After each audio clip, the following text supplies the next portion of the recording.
Body, second article.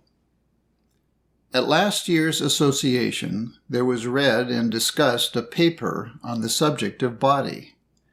And many times since then I have been asked either to read that paper or give something further on the same subject. In giving the lesson on body last year, it was my hope that it would prove helpful to those who were making the mental adjustment from the false concept that their present body is human or material to the understanding that their present body is divine and spiritual. And today my hope is that this lesson on body will help all of us to give up some of the misconceptions that we have concerning our so-called human body and its functions, and help us to establish in our consciousness the spiritual ideas which are the facts about our so-called material organs and their functions. We should be alert and daily spiritualize our thought about our present body, because the belief is very prevalent that the body is separate from the mind, and that the body in and of itself performs all functions, whereas it is the God-mind that consciously performs all functions that appear in outward manifestation to us as bodily functions. For instance, when the stomach or bladder or heart do not perform their natural functions, I turn from the belief that these organs in and of themselves function to the fact that only conscious mind functions.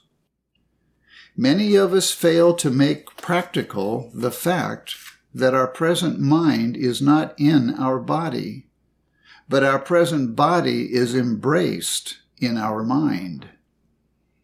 We fail to recognize the fact that our present body is either the phenomenon of right ideas or the phenomenon of false beliefs.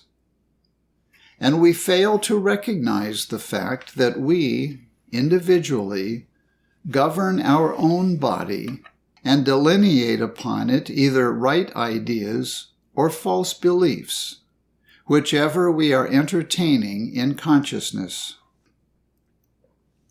Mrs. Eddy teaches that when we fully understand the eternal relation of the oneness of mind and body, we will overcome sin, sickness, and death.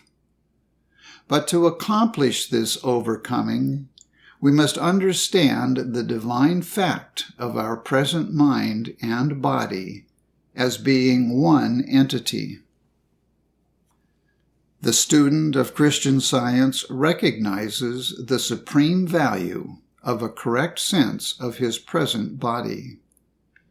He knows that his body gives evidence to his mind, that his mind would be unexpressed or unknown without his body, which is the expression of his mind, is as mental as his mind, and is coincident with his mind. Man does not have body. Man is body. Man is the body of the one mind. Man is mind and body as one being, and when correctly understood, man or body is immortal and spiritual.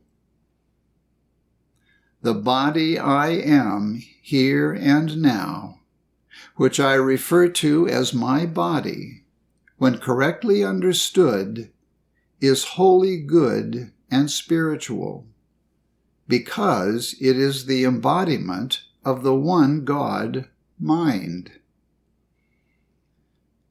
Many students consider their present body as material, and then declare there is no matter.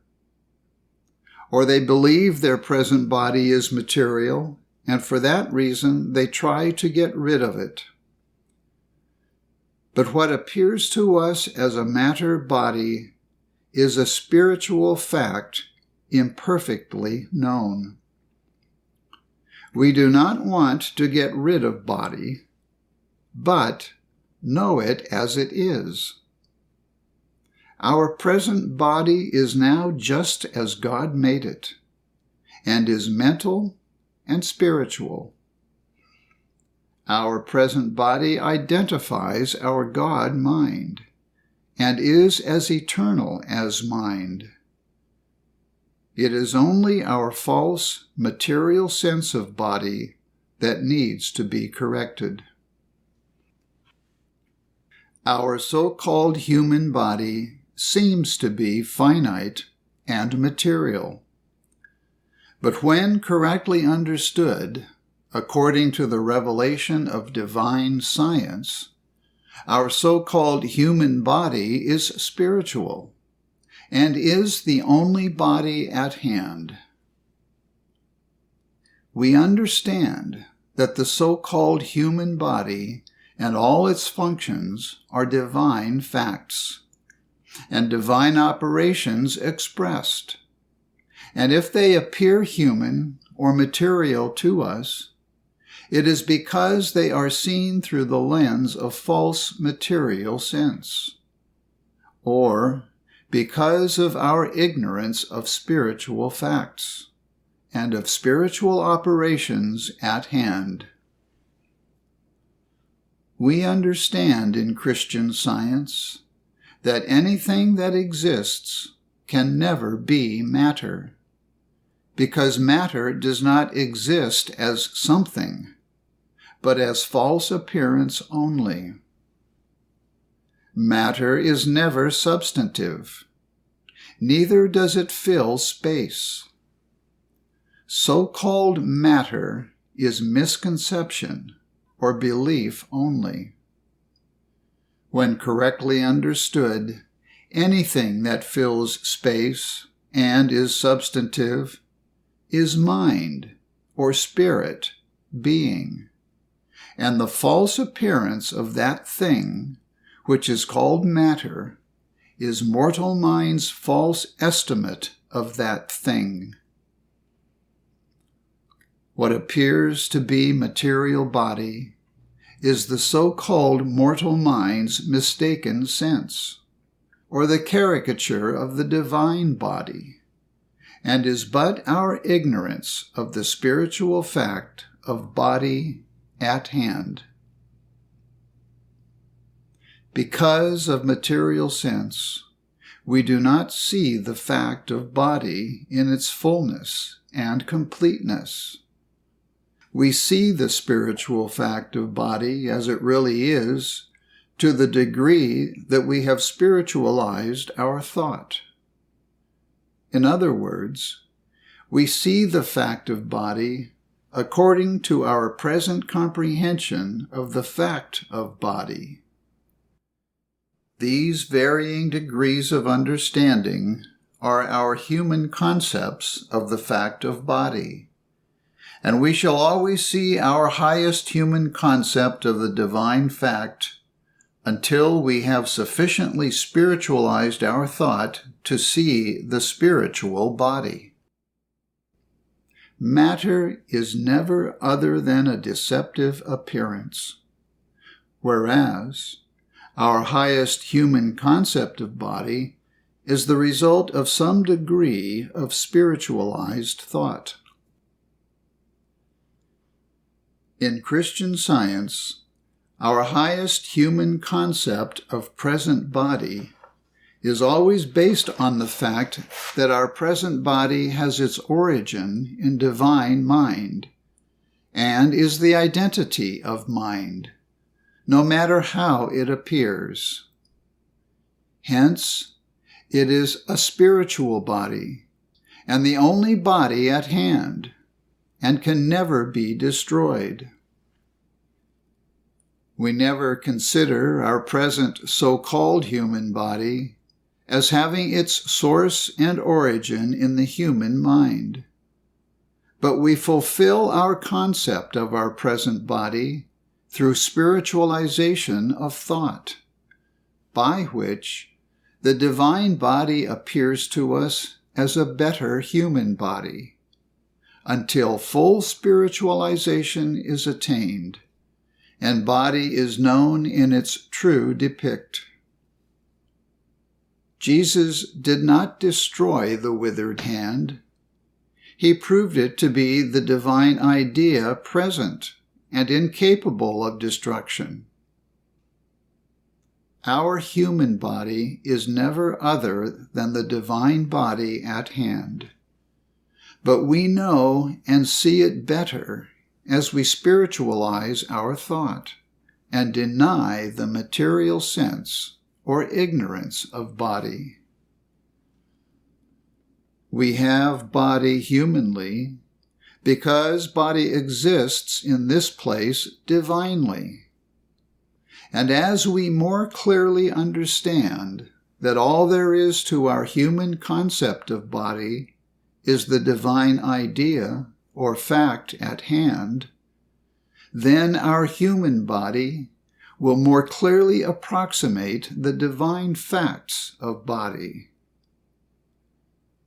If we never separated our present body from its source, divine mind, and always recognized it as being the divine fact at hand, regardless of its material appearance, our present body could never be touched by laws of matter, never be sick or injured, never be imperfect or die. Right where body seems to be as matter is the spiritual body, visible to the God consciousness as outline, form, color, substance, function, and permanency. It is through spiritualization, not of the body, but of our thought about the body, that we perceive the fact, spiritual fact, of body and of all present functions. Our present body is never matter, but is a true mode of consciousness, an idea held in divine mind, and all functionings are operations of the divine mind, and are not functionings of material forms or organs. The basis of all demonstration in Christian Science is the consideration of the fact that our present body is the spiritual body and the only body at hand. Much of our work in the practice of Christian Science consists of gaining a true estimate of our so-called human body, or in perceiving the reality of what appears to us to be a human or material body. And in this practice work, we should rejoice that it is a provable fact that each one of us is the divine body, a body exempt from age, deformity, and imperfections, a body that expresses supernal freshness and fairness, health, wholeness, unlimited activity, strength, and agility. These beautiful qualities are the present fact of man or body. There is not one ugly or mortal or material thing in the body of God, which body is man. In the first chapter of Genesis, we read of the creeping things that creepeth upon the earth, which God saw as good, and over which man was given dominion. But mortal man has misinterpreted these creeping things that were good, over which man has dominion, and often designates these creeping things as evil conditions, which steal upon us slowly and stealthily, conditions which are not good, and over which we have no control. Some of mortal mind's creeping things are expressed in the material body as age, obesity, anemia, deafness, failing eyesight, wrinkles, thinning hair, slowing up of organs, and many other conditions which even Christian scientists accept as inevitable, and over which they exercise no control. Where is our dominion with which we were endowed, and about which we love to boast? Why do we, as Christian scientists, permit these so-called creeping things to come upon us, or supinely accept them as beyond our control? And what are we going to do about them in the future? These seeming conditions are not of God, and they are not the fact of man or body. They inhere in or are evolved from human belief, or what is called mortal mind, and by that is meant the material opinions of mankind. If we wish to rid ourselves of these untoward conditions, it stands to reason that we must oppose and overcome these opinions of mankind rather than accept them. And the only place we can overcome them is in our individual thinking. We, as Christian scientists, are neglecting a very important part of our work when we just let these creeping things of mortal mind do what they will with us. Much attention is given these days to dieting and reducing and exercising the material body. The desire to improve it is always commendable, but in Miscellaneous Writings, page 47, Mrs. Eddy has given us one whole page on this important subject. She says, quote, "Substance means more than matter. It is the glory and permanence of spirit." End quote. Spirit is the only substance, and man or body is spiritual, not material. This great truth substantiates man's spiritual coexistence with his Maker. If we want to gain weight or reduce weight, or in any way improve the so-called material body, we do not work on gaining or reducing or improving. Why? The answer is quite simple. There is no matter. And however hard we might work, we cannot gain or reduce or improve matter when there is no matter. Our business as Christian scientists is to learn the fact of body and exercise this fact in our thinking and continue this true exercise until our body appears in its depict. Mrs. Eddy was once asked, "Is it possible to change the aged form to one of youth and beauty without passing through the change of death?" In substance, her answer was that it is possible as we let the spiritual fact of body obtain in our consciousness. The misconceptions of body as matter give place to that fact. As the misconception of body as matter is dissolved by a truer state of thought activity, there appears a newer and better sense of body. I want to read something that our beloved Bicknell Young gave to his students along this line of replacing the material concept with the spiritual fact of being. Quote, "There are three things to meet in every belief or case. First, a belief of substance matter. Second, a belief of material cause. Third, a belief in material or mortal mind law.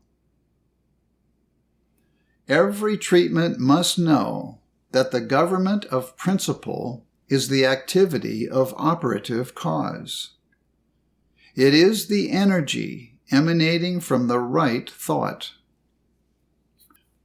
The universe is spiritual because all cause is spirit or mind. The flower, bird, tree, landscape, rock, house, stomach, eye, hand, arm, head, etc., are all spiritual.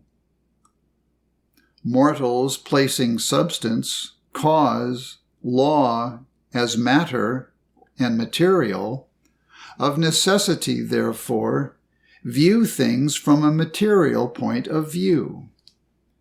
And this is all that ever makes them seem material, sick, decaying, or dying. When mortals change their viewpoint, we will have flowers that will not fade, birds, animals, and man that cannot sicken, grow old, or die, and stomachs that cannot be disturbed. We will have a man who cannot become lame, blind, or limited. As matter, bird, animal, tree, flower, stomach, and man are governed by so-called laws of matter, beliefs only, which, if not broken by the apprehension of spirit and spiritual law, will go on being governed wrong to ultimate discord and destruction. The flower, bird, animal, stomach, and man, as matter, are evil. In other words, they express the evil sense of what flower, bird, etc. are. Does evil require matter through which to express itself? No. It requires belief only, which fulfills all its conditions, creates its own outlines, deforms its own limbs, all in consonance with its beliefs in matter as substance, mind as mortal, cause as material, and law as the activity of mortal mind." End quote. Mrs. Eddy teaches that all bodily conditions are mental conditions expressed. She says, quote, "All physical effects originate in mind before they become manifest as matter." End quote. She also says, mortal mind creates its own physical conditions. Science and Health, page 77.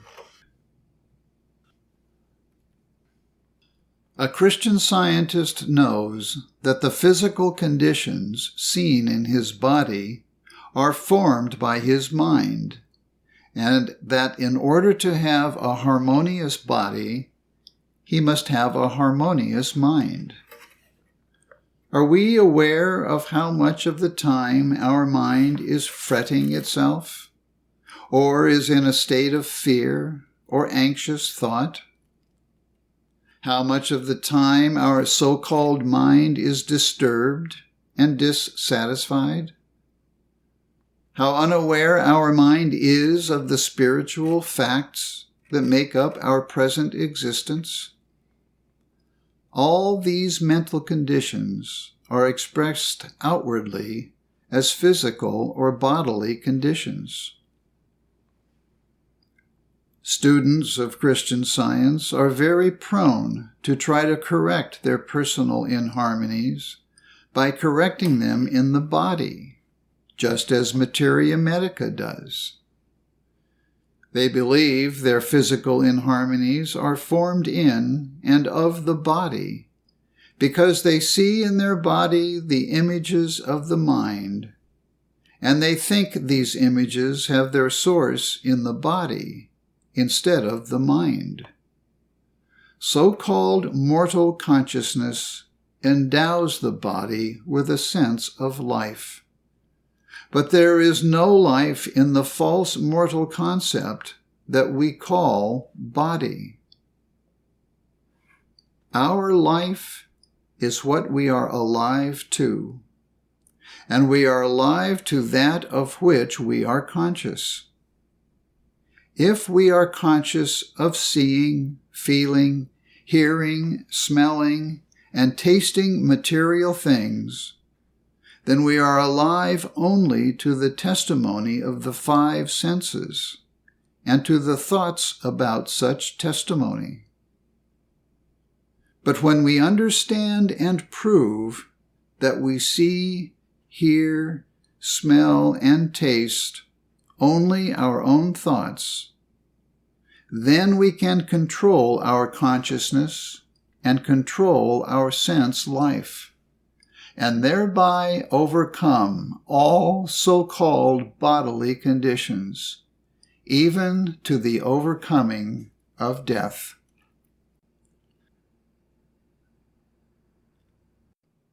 There is only one way to improve our present consciousness and coincidentally improve our present body, and that is to know the truth about both mind and body.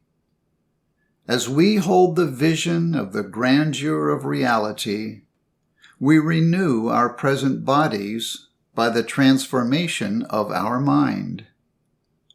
Conscious life or mind is ever aware of itself as the idea of action, omni-action, perpetual action, action without variableness or the shadow of turning. This conscious idea is action in what I experience humanly as the beating of my heart, or as any so-called bodily function. This conscious life or mind is also unfolded here as the ideas of substance, form, permanency, and is what I know humanly as my heart. All there is to what I know humanly as heart is the omnipotence, omnipresence, omniscience of mind, or what conscious mind knows himself to be in this place.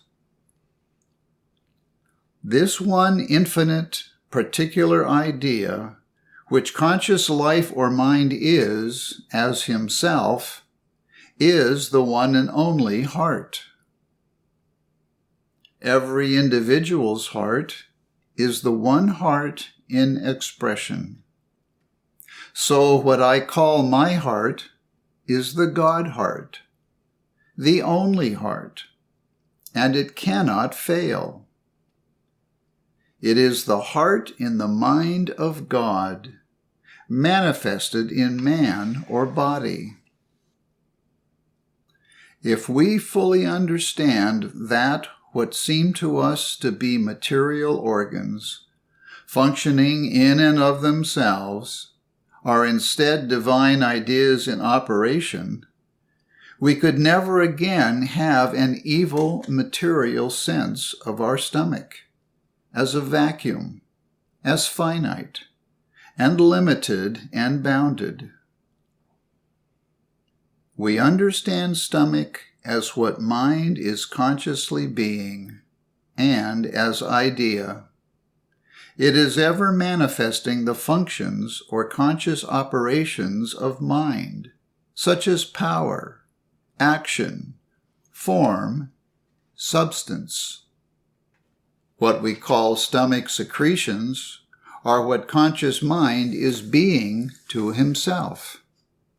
These secretions are never non-intelligent matter, and there is never a lack of any needed thing.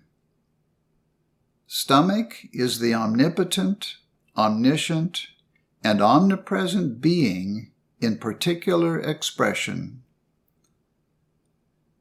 As it is with stomach and heart, so it is with liver, lungs, kidneys, glands, membranes, nerves, blood, etc. All are infinite spiritual ideas of the divine mind, and are manifested or identified in man or body. When we take the heart, stomach, or any other thing that constitutes body out of its source of being, which source is the divine mind, and consider it from the viewpoint of matter or mortal mind belief, then we have separated these ideas from divine mind and from divine law, and they will appear to us as material, mortal, destructible, sick, and dying. Heart trouble or stomach trouble does not require matter through which to express itself.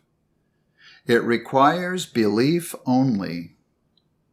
Mortal belief fulfills all its own conditions, in consonance with its belief in matter as substance, mind as mortal, cause as material, and law as the activity of mortal mind. Bicknell Young. Mrs. Eddy says, quote, "It, mortal belief, feels, hears, and sees its own thoughts." End quote. Science and Health, page 86. My so-called material body, or human body, is either so many ideas in the God consciousness objectified, or so many states of human belief objectified. If all so-called material organs that comprise my present body were recognized as divine ideas and demonstrated to be such, perfection and immortality would be the law to every one of them, and the so-called laws of belief would give place to divine law. Every so-called physical problem is the misconception or miscalculation of the human mind in regard to the source and origin of everything that we know humanly. If a thing exists humanly to us, it is because it exists divinely in fact. And no matter what my human concept of a divine idea is, the divine idea is all there is to my human concept. If I believe the thing at hand is material, or even an improved belief, then I am apt to try to change it or to heal it. If, therefore, there is on my part any recognition of the material or human as such, any wish or desire to make something over or better, then I am not considering the thing as the divine idea, or the only creation. In order to work out the physical or bodily problems, We need to turn completely away from the mistaken or material sense of things and conditions. Turn completely away from improved beliefs and human concepts, and keep thought on reality. Keep thought on the infinitude of mind as an infinitude of divine ideas. We cannot think of anything outside of illimitable infinity. And if we keep our thought on the fact that everything in infinity is eternally perfect in being and eternally perfect in manifestation, this great truth will spiritualize our thought, and divine ideas will appear to us in perfect forms which we can understand in our present state of consciousness and according to our present needs. In this way, we overcome age and death and prove that we are immortal beings here on earth, even as we are in heaven. Because the God-mind functions, my body or any part of my body, being the manifestation or identity of mind, must likewise function. The function of the God-mind is its ability to think and know and realize. Therefore, my individual mind, by reflection, thinks and knows and realizes. The generative organs, by reflection, create because the function of the God-mind is to create. The stomach, by reflection, does what we call digests, not because the stomach in and of itself does anything, but because the function of the God-mind is an infinite function and does all things. When correctly understood, stomach is an unfolding idea. Its source of being is in the God-mind, and its functioning is the functioning of the God-mind. Digestion is the human claim that stomach, in and of itself, digests material food, and indigestion is the human claim that the stomach, in and of itself, cannot digest material food. But stomach, being an idea in the divine mind, must digest and function perfectly by reflection. Likewise, we know that all there is to indigestion is the reflection of the human belief that stomach is material and acts in and of itself.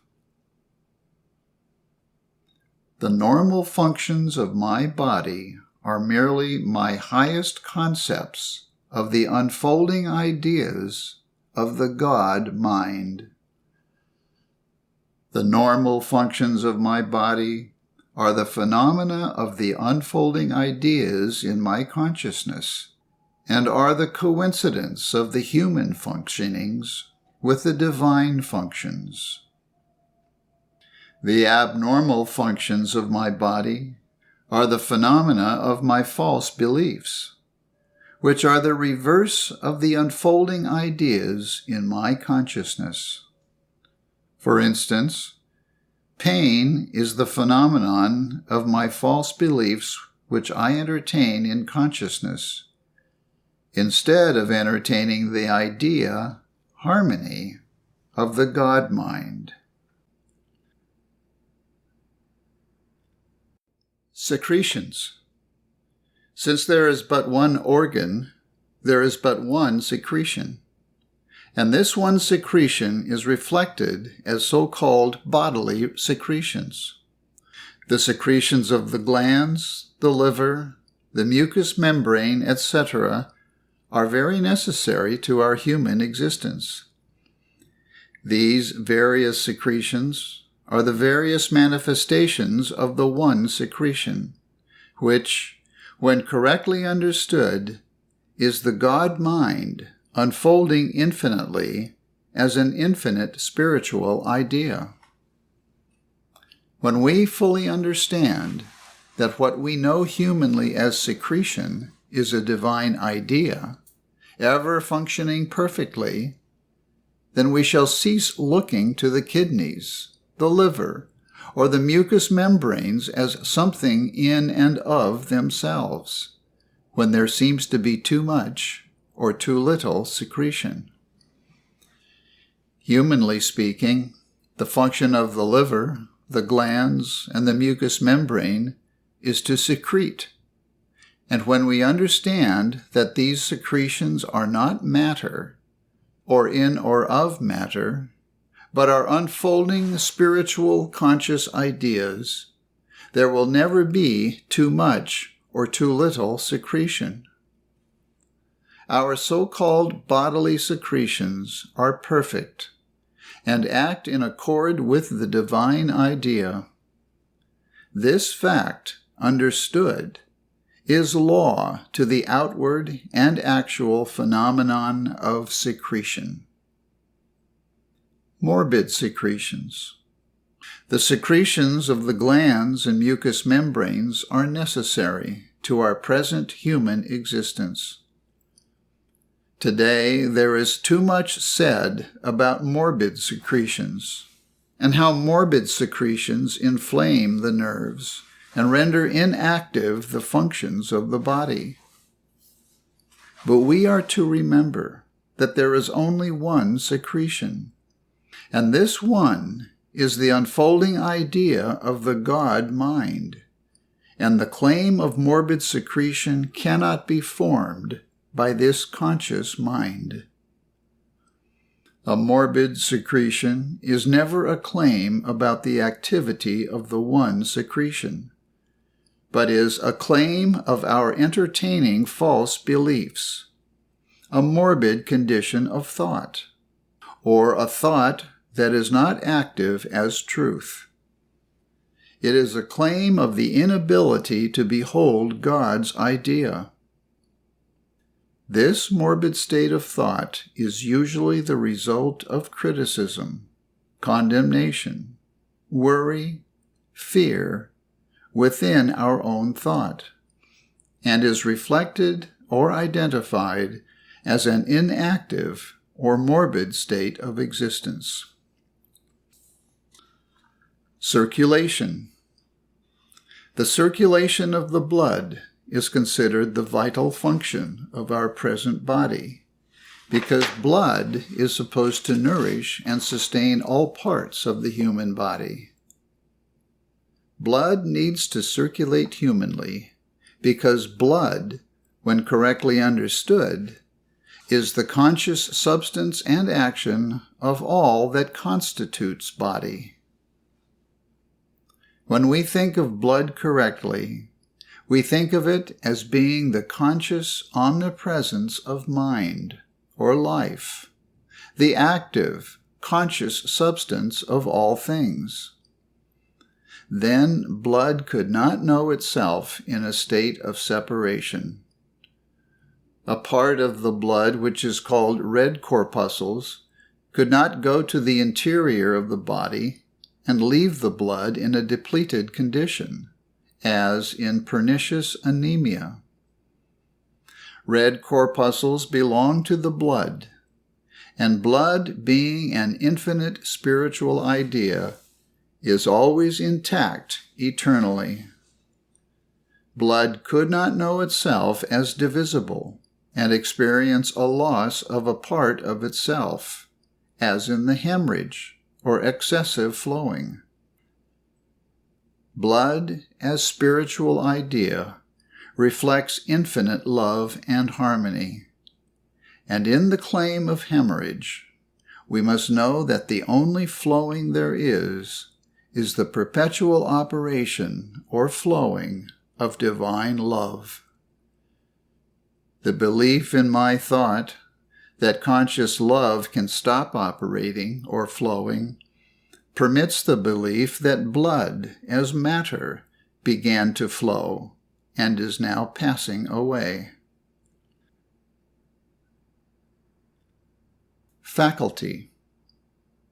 We are all of us vitally interested in the function that we call faculty. And when we see this function in its true light, it adds much to the enjoyment of our present day. We know there is but one faculty, which is God, or mind faculty.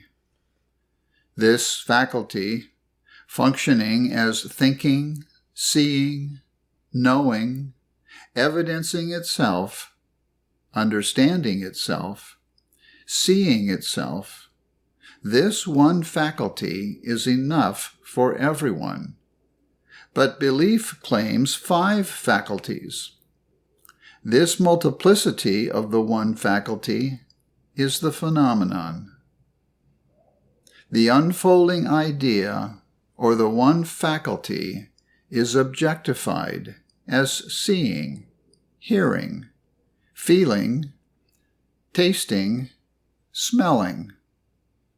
And being God's faculty, it is indestructible because it is God's vision of himself, his vision of his infinitude. Man is forever what God is. Man reflects God, or reflects the one infinite faculty. What the God mind unfolds constitutes our seeing, hearing, etc. Mind sees, therefore my sight is eternal by reflection. If I believe that my sight is material, this is the belief of an imperfect faculty, or an imperfect God mind, and is a self-destroying belief. The only reason any faculty seems to be defective is because we believe it to be in and of matter, instead of in the God mind. We believe that our sight is in and of a matter eye. We believe our hearing depends upon a matter ear, and that our feeling depends upon a nerve. But when we realize that our individual seeing, hearing, feeling, smelling is coincident with mind's seeing, feeling, hearing, smelling, this is enough to heal the belief of imperfect faculties. What the God mind sees is what I see humanly, and is infinite. God sees ideas which appear visible as objects, which we behold humanly. Everything is visible to the God mind, and is therefore visible to us. Blindness is a belief that ideas are not apparent to us, the belief that sight is material. Eyes, as matter, do not see, but as ideas are an all-seeing substance. Channels. Today we hear much talk about channels or mediums. The God mind does not see through eyes. Mind does not need a channel or a medium through which to see. Belief always has a channel through which to act, or a means by which to function, and claims to use my consciousness to produce the phenomenon of seeing.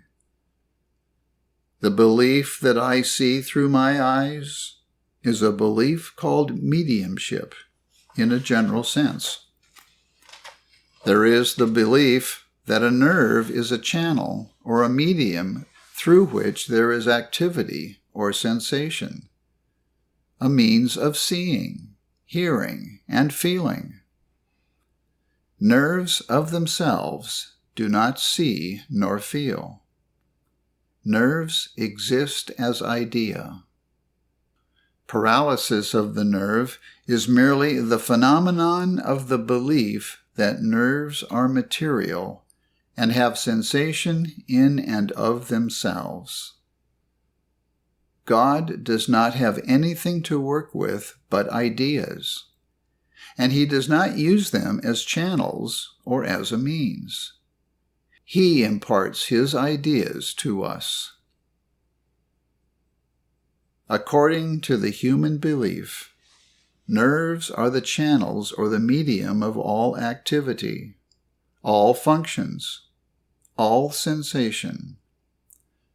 The belief is that a nerve has its source in and of the brain. But the fact of what we know humanly as nerve is an emanation of the God mind, and expresses the activity and sensations of infinite mind. Nerves of themselves do not feel. When we think of a nerve truly, we think of the idea of omnipresence, conscious action, and sensation that the God mind is being. Such claims are healed by the presence of the unfolding spiritual idea, active in our consciousness. All facts are summed up in the perception of the one fact, that we do not see, know, or understand anything except as it unfolds as ideas. Pain, sickness, poison are only beliefs about the one body, and are never conditions of our present body. They are the phenomena of false beliefs objectified to our sight and our sense. Sensations and conditions are always good and harmonious, and are the only sensations or conditions present. Spontaneity. A realization of the truth always comes spontaneously. So every so-called organ must function spontaneously. The heart beats spontaneously. The heart beats spontaneously and with unlabored motion. The beating of my heart and all other functions are the spontaneous action of my realization that mind's spontaneous action is the spontaneous action of my present body. I hope this lesson on body will be helpful to those who are making the mental adjustment from the concept of their present body as human to the spiritual fact of their present body as divine idea. In other words, may it be helpful to those who are learning the coincidence of the human body with the divine body. I hope this lesson will help us to yield many of the misconceptions we have about our human bodies, so-called, and its functions, and establish for us the spiritual ideas which are the facts about our so-called material organs and their functions. We should be alert and daily spiritualize our thought about our present body, because the belief is very persistent that we are separate in mind and body, and that the body in and of itself performs all functions. Many of us fail to make practical the great fact that our present mind is not in our body, but that our present body is embraced in our mind, and is the phenomenon either of right ideas or the phenomenon of false beliefs, whichever we are entertaining in consciousness. and that we individually govern our own body by delineating upon it right ideas or false beliefs. It is only through this understanding of our human body as the divine fact of body that we attain our perfect humanhood. And when we understand that we exist as the conscious identity of the one consciousness, then there will be no sense of a material body. Then the veil will have passed away, and we shall have demonstrated the ability to live without it. Paganism and false theology have educated us to believe that the so-called human body is material. It is an almost prevalent belief that mind and body can be separated, and that the body dies, but the mind and soul live on. This is the basis for the philosophy of reincarnation, which is taking such a strong hold on the thought of the people today. As set out by an author on this subject, quote, "Reincarnation means simply the rebirth of the soul in another human body." End quote. Reincarnation is not only the belief that mind and body can be separated and that the body dies, but it is also the belief that the soul at some later time is reborn in another human body through the Adam process of generation. What a wide divergence between the erroneous belief in reincarnation and the truth about man as presented in Christian Science.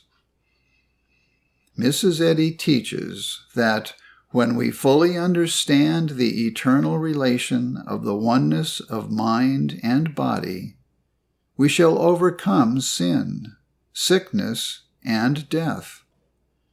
And the only way we can accomplish this is to understand the divine fact of our so-called human mind and body, as present here and now. Mrs. Eddy says, quote, "The night thought, methinks, should unfold in part the facts of day, and open the prison doors and solve the blind problem of matter. The night thought should show us that even mortals can mount higher in the altitude of being. Mounting higher, mortals will cease to be mortals.